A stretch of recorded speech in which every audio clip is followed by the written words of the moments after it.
आज की कहानी दो क्लासमेट्स की है जो एक दूसरे को देख भी नहीं सकते थे, पर एक सुनसान आइलैंड पर एक साथ फंस गए। सरवाइव करने के लिए उन्हें साथ काम करना पड़ा। देखते हैं आइलैंड पर उनके बीच क्या होता है इस इंटरेस्टिंग स्टोरी में। कहानी शुरू होती है एम्मा से, एक चुलबुली लड़की जो सुबह फुल एनर्जी के साथ उठती है और स्कूल के लिए रेडी हो जाती है। एम्मा स्कूल की सबसे स्मार्ट और पॉपुलर स्टूडेंट्स में से एक है और उसके बहुत सारे फ्रेंड्स हैं जो उसे एडोर करते हैं। वहीं दूसरी तरफ है डीन, एक आलसी और लापरवाह लड़का जो एम्मा से एकदम अलग है। डीन लेट उठता है, जल्दी जल्दी ब्रश करता है और वीडियो गेम्स खेलने बैठ जाता है। उसी टाइम एम्मा की मम्मी बारबरा एम्मा और उसकी छोटी बहन स्टेसी को स्कूल ड्रॉप कर रही होती है। एम्मा अपनी बेस्ट फ्रेंड लिज से मिलती है और वो बातें करने लगती हैं। तभी स्टीवन नाम का एक लड़का आता है और हाय कहता है।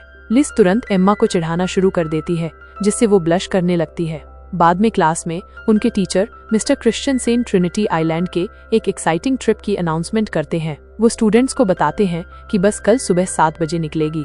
लंच में लिज एम्मा और स्टीवन के बारे में अपने फ्रेंड से बात करती है, मजाक करती है कि ये ट्रिप उन्हें करीब ला सकता है। एम्मा टॉपिक चेंज करने और ट्रिप पर फोकस करने की कोशिश करती है, लेकिन उसके फ्रेंड्स उसके लव लाइफ की प्लानिंग में बिजी रहते हैं।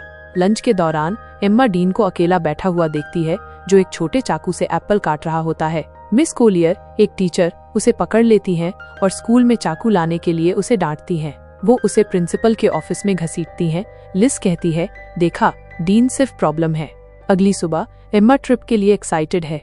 वो अपनी मम्मी बारबरा को थैंक यू कहती है और फिल को उसे जाने देने के लिए थैंक्स बोलती है। वहीं डीन का जाने का मन नहीं था, पर उसके पापा ने उसे याद दिलाया, तुम्हारी गलतियों के बाद तुम्हें ये ट्रिप दिलवाने में हमने बहुत मेहनत की है, ये मौका मत गंवाना। डीन मजबूरी में मान जाता है। स्कूल में मिस्टर क्रिश्चियनसेन सबको इकट्ठा करते हैं और बस में चढ़ने को कहते हैं। जैसे ही एम्मा चढ़ती है, स्टीवन हाय बोलता है, पर लिज उसे खींचकर अलग ले जाती है और फुसफुसाती है, सिर्फ स्टीवन पर फोकस करना और किसी पर टाइम वेस्ट मत करना। एक लंबे सफर के बाद ग्रुप ट्रिनिटी आइलैंड पहुंच जाता है। एम्मा और उसके फ्रेंड्स पूल में कूद पड़ते हैं, मस्ती करते और हंसते हैं। स्टीवन भी ज्वाइन करता है, पर डीन बालकनी से अकेला देखता रहता है। बाद में एम्मा के एक फ्रेंड ने उसे लोकल बोट पर पार्टी के बारे में बताया। एम्मा पहले जाने को तैयार नहीं थी, पर उसके फ्रेंड्स ने उसे मना लिया। पार्टी में एम्मा लिज को ढूंढती है, पर उसकी जगह स्टीवन को किसी और लड़की को किस करते हुए देखती है। दिल टूटने पर एम्मा जाने का फैसला करती है। दूर से डीन उसका रिएक्शन देखता है और चुपचाप देखता रहता है। डीन एम्मा को चिढ़ाता है, लगता है तुम्हारा बॉयफ्रेंड फुल मजे कर रहा है। एम्मा पलटकर जवाब देती है, तुम्हें इससे क्या मतलब डीन, अपने काम से काम रखो। अचानक पार्टी में ट्विस्ट आ जाता है, क्योंकि पुलिस वाले बोट पर आ जाते हैं। उन्हें पार्टी में स्टूडेंट्स के ड्रग्स लेने की खबर मिली थी और वो तुरंत सबको पूछताछ के लिए बोट के सामने इकट्ठा करने लगते हैं। अफरा तफरी में एम्मा का पैर फिसल जाता है और वो अंधेरे पानी में गिर जाती है। डीन उसे स्ट्रगल करते हुए देखता है और बिना सोचे समझे उसे बचाने के लिए कूद जाता है। एम्मा को सेफ निकालने के बाद डीन बड़ी बोट से बंधी एक छोटी बोट देखता है। वो एम्मा को उस पर चढ़ने में हेल्प करता है और जल्दी से रस्सी काट देता है, जिससे वो बड़ी बोट से अलग हो जाते हैं। एम्मा हैरान होकर पूछती है, तुमने रस्सी क्यों काटी? डीन जवाब देता है, मैं पुलिस रेड में नहीं फंसना चाहता। उनके जाने का वेट करेंगे और फिर मेन बोट पर वापस चले जाएंगे। पर चीजें प्लान के मुताबिक नहीं होती और तो और डीन को पता चलता है कि उसमें मोटर ही नहीं है। अचानक एक बड़ी लहर उन पर टूट पड़ती है, उनकी छोटी बोट को हिला देती है। दोनों तूफान में इधर उधर उछलते हुए कसकर पकड़ लेते हैं। जब सुबह होती है तो समुद्र शांत हो जाता है, पर वो अब बीच समंदर में कहीं खो गए हैं, बेतरतीब ढंग से तैर रहे हैं। डीन हेल्प के लिए कॉल करने की कोशिश करता है, पर उसे याद आता है कि वो अपना फोन भूल गया है। वो एम्मा से पूछता है कि क्या उसके पास उसका फोन है, और जब सिग्नल नहीं मिलता, एम्मा चिढ़कर बोलती है, अगर उस पार्टी बोट के साथ ही रहते तो ये नौबत नहीं आती। डीन कंधे उचकाकर पॉजिटिव रहने की कोशिश करता है। वो बहते जा रहे हैं। एम्मा को दूर एक छोटा टापू दिखता है। वो इशारा करती है और डीन तुरंत हाथों से तैरने लगता है। लहरों से जूझते हुए वो आखिर में किनारे पहुंच जाते हैं। एम्मा फौरन फोन चेक करती है, नेटवर्क की उम्मीद में, पर कुछ नहीं। डीन नाव में टटोल कर एक फ्लेयर गन निकालता है, जेब में डाल लेता है। दोनों मदद की तलाश में टापू पर घूमने निकलते हैं। जंगल में आगे एक शानदार झरना दिखता है। डीन देखकर बोलता है, वाह, ये तो कमाल है, फोटो ले लो, याद रहेगी। एम्मा उसे घूरती है झल्लाकर, क्या मजाक कर रहे हो, हम टापू पर फंसे हैं और तुम्हें ये टूरिस्ट स्पॉट लग रहा है। डीन हंसकर कहता है, अरे यार, यहाँ है तो थोड़ा एंजॉय करो, कोई रास्ता निकल आएगा। उधर होटल में मिस्टर क्रिस्टेंसन स्टूडेंट्स के बर्ताव से गुस्सा होकर ट्रिप कैंसिल कर देते हैं। लिज मिस सेर के पास जाती है और घबराकर बताती है, मैंने एम्मा को कल रात से नहीं देखा, सोचा किसी के साथ होगी इसलिए पहले नहीं बताया। मिस सेर घबराकर मिस्टर क्रिस्टेंसन को बताती हैं। वो अटेंडेंस लेते हैं और देखते हैं एम्मा ही नहीं, डीन भी गायब है। पुलिस को बुलाया जाता है। वो एम्मा के दोस्तों से पूछताछ शुरू करते हैं। जब पूछते हैं कि क्या वो समुद्र में गए होंगे, एक अफसर बताता है, हो सकता है, लेकिन पानी में कहीं फंसे होंगे तो ढूंढना मुश्किल होगा। उसी वक्त डीन के पापा जैक और एम्मा के मम्मी पापा बारबरा और फिल को खबर मिलती है। वो भागकर स्कूल पहुंचते हैं और प्रिंसिपल से जवाब मांगते हैं, लेकिन प्रिंसिपल के पास कोई ढंग का जवाब नहीं होता। उधर टापू पर डीन और एम्मा घने जंगल में भटकते रहते हैं। घंटों चलने के बाद वो टापू के दूसरे छोर पर पहुंचते हैं। वो चारों तरफ नजर दौड़ाते हैं, शायद कोई हेल्प मिल जाए, लेकिन जगह एकदम वीरान है। उन्हें समझ आ जाता है अब नाव पर वापस जाना ही होगा, मगर जब वो किनारे पर पहुंचते हैं तो शॉक्ड हो जाते हैं। नाव गायब है, तेज लहरें उसे बहा ले गई हैं, बस एक लाइफ जैकेट पड़ी है। थक हार कर दोनों बैठ जाते हैं, कुछ समझ नहीं आता। सूरज ढलने लगता है। डीन सूखी लकड़ियां इकट्ठा करके छोटी सी आग जलाता है। वो वहीं रात बिताने का प्लान बनाते हैं। एम्मा को ठंड में कांपते देखकर डीन अपनी शर्ट उतारकर उसे दे देता है। अगली सुबह डीन उठता है तो एम्मा गायब है। घबराकर वो उसे ढूंढने लगता है और देखता है कि वो किनारे पर रेत में बड़े बड़े अक्षर लिख रही है, SOS। वो पूछता है, ये क्या कर रही हो? एम्मा जवाब देती है, जान बचा रही हूँ, पानी और खाना ढूंढना होगा वरना ज्यादा दिन नहीं टिकेंगे। डीन समुद्र में नहाने चला जाता है। एम्मा उसे चुपचाप देखती रहती है। उधर होटल में मिस्टर क्रिस्टेंसन एम्मा और डीन के पेरेंट्स से मिलते हैं। वो बताते हैं कि पुलिस उनके बच्चों को एक्टिवली ढूंढ रही है और समुद्र में एक छोटी नाव के निशान मिले हैं। डीन के पापा जैक फ्रस्ट्रेट होकर प्राइवेट रेस्क्यू टीम हायर करने की बात करते हैं, लेकिन मिस्टर क्रिस्टेंसन उन्हें भरोसा दिलाते हैं कि पुलिस अपना काम कर रही है, हमें उन पर ट्रस्ट करना चाहिए। टापू पर एम्मा पानी ढूंढ रही होती है, तभी उसे लगता है कोई उसे वॉच कर रहा है। वो डर जाती है और तुरंत वहाँ से निकल जाती है। जब वो डीन को मिलती है तो दोनों मिलकर पत्तियां और टहनियां इकट्ठा करके एक छोटी सी झोपड़ी बनाते हैं। वो बीच पर एक बड़ा SOS भी लिखते हैं ताकि रेस्क्यू टीम को ऊपर से दिख जाए। खाने के लिए वो टापू पर जो भी मिल जाता है खा लेते हैं। डीन को केले का पेड़ मिलता है और वो दोनों के लिए केले तोड़ लेता है। टापू पर गर्मी अनबेरेबल हो जाती है, इसलिए एम्मा अपनी लंबी पैंट को काटकर शॉर्ट्स बना लेती है। उस शाम डीन झोपड़ी में सो रहा होता है। एम्मा उसके पास लेट जाती है। नींद में डीन एम्मा की तरफ मुड़कर उसका हाथ अपने हाथ पर रख लेता है। अगले दिन एम्मा झरने में नहा रही होती है, तभी डीन सनस्क्रीन मांगता हुआ पहुंचता है। एम्मा कहती है, मैं यहाँ नहा रही हूँ, कहीं और जाओ। डीन स्माइल करते हुए जवाब देता है, तुमने ही तो कहा था सेफ्टी के लिए नजर रखनी है तो मैं आ गया।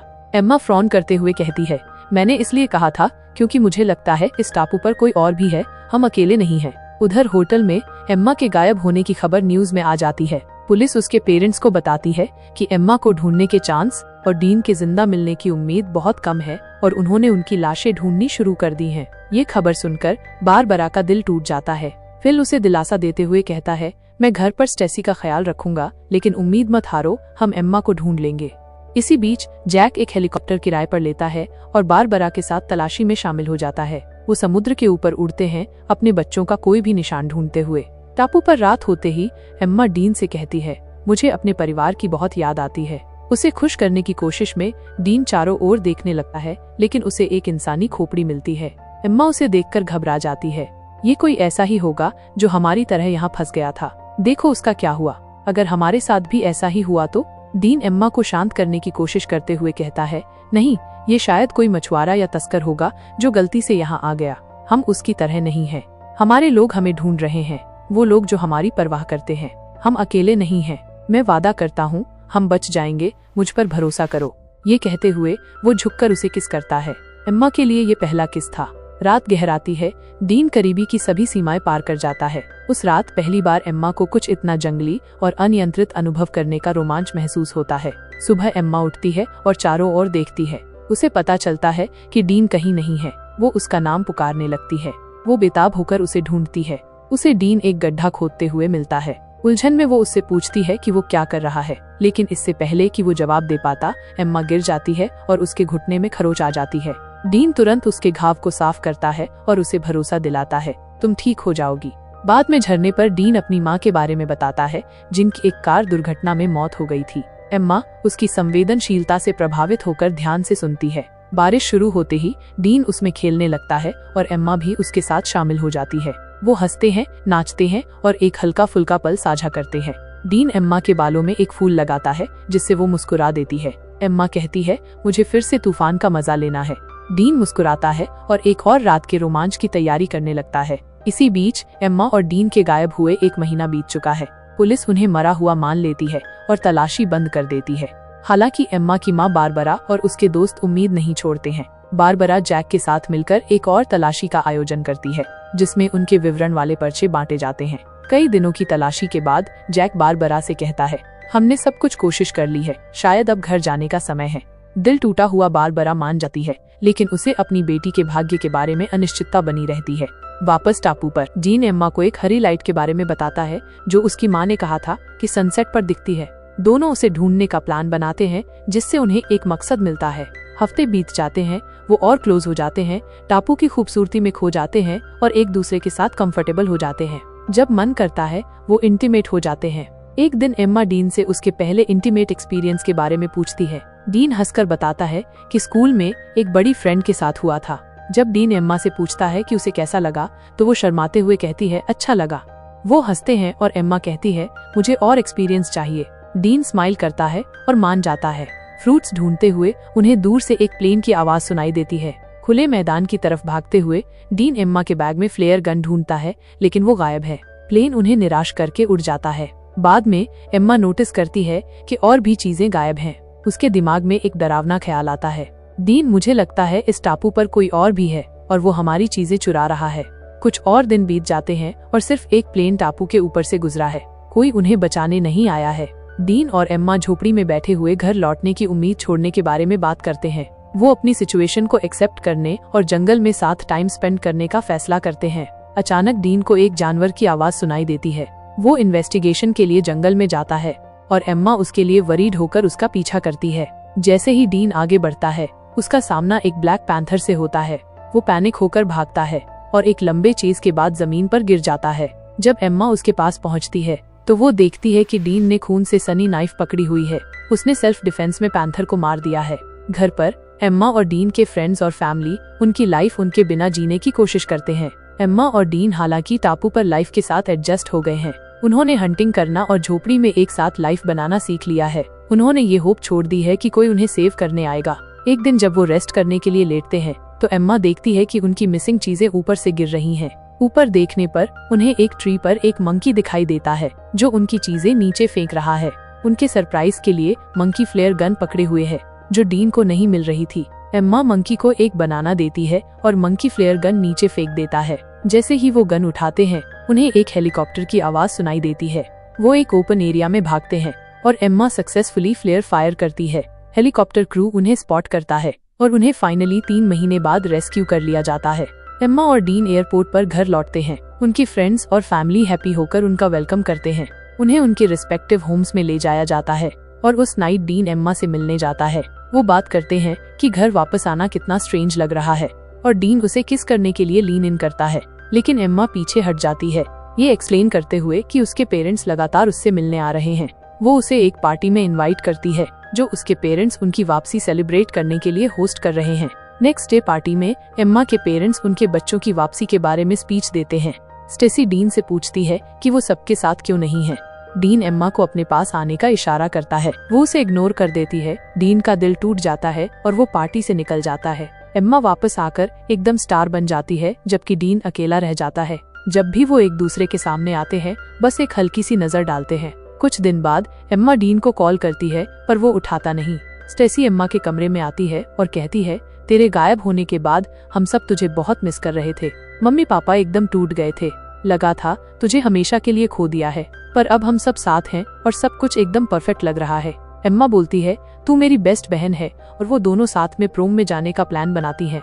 उधर डीन अपनी मम्मी की कब्र पर रोता है, उनकी यादों में खोया हुआ। प्रोम की रात डीन घर पर टीवी देख रहा होता है जब उसके पापा पूछते हैं कि क्या उसे पार्टी में जाने के लिए अपना कोट चाहिए। दूसरी तरफ एम्मा अपनी बहन के साथ प्रोम में पहुंचती है। लिज एम्मा को एक सरप्राइज दिखाती है और एम्मा डीन को बारिश में बाहर खड़ा देखती है उसका वेट करते हुए। ये देखकर उसे आइलैंड की यादें आ जाती हैं और वो उससे मिलने के लिए बाहर चली जाती है। डीन और एम्मा फिर से मिल जाते हैं और उनकी खुशी साफ दिखती है। कहानी यहीं खत्म हो जाती है।